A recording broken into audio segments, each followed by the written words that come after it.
Welcome to my talk on demonstrating the value of soil testing to support Australian farmers' local soil knowledge through a digital tool and action learning.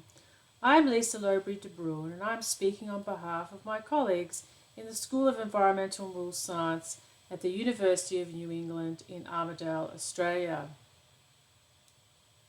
What did we do and how is it farmer-centric? The project was funded to improve farmers' appreciation for soil variability, to instruct farmers on the use of a digital tool, ConstraintID, to strategically locate soil sampling locations in zones of plant performance and consider the soil constraints to production on their farm.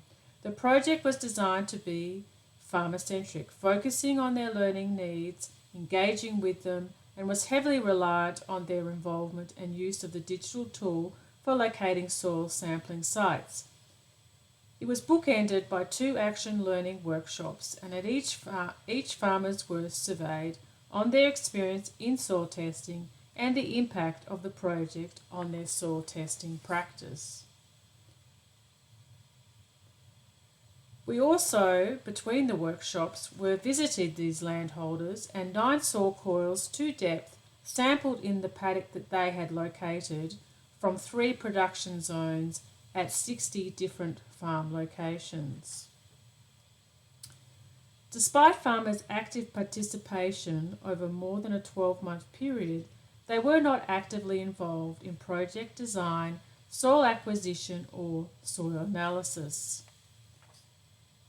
The responses of those involved were generally positive. In terms of how farmers responded to the use of the digital tool, there was interest in ConstraintID outside the first workshop.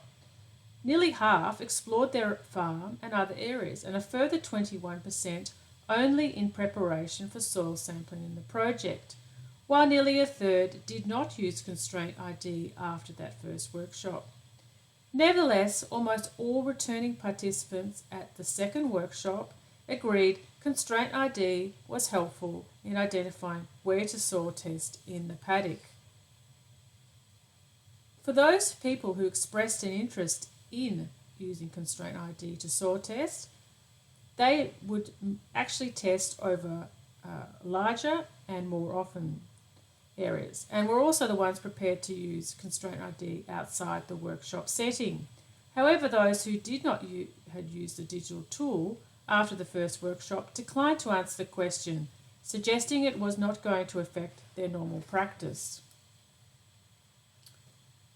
Most activities of the project were considered valuable by those who had returned to their second workshop, which was 50% of our original participants, and a greater proportion of those participants expressed a high degree of confidence in their soil knowledge compared to that first action learning workshop where all participants were present. The 3 conclusions we made were that 50% of returning participants indicated they would soil test more often. Most returning participants found the digital tool useful for identifying soil coring locations, and lastly, the digital tool is more suited to the digitally literate and those farmers who work closely with an agronomist, which, as it turns out, was 55% of our original participants. Thank you for your time.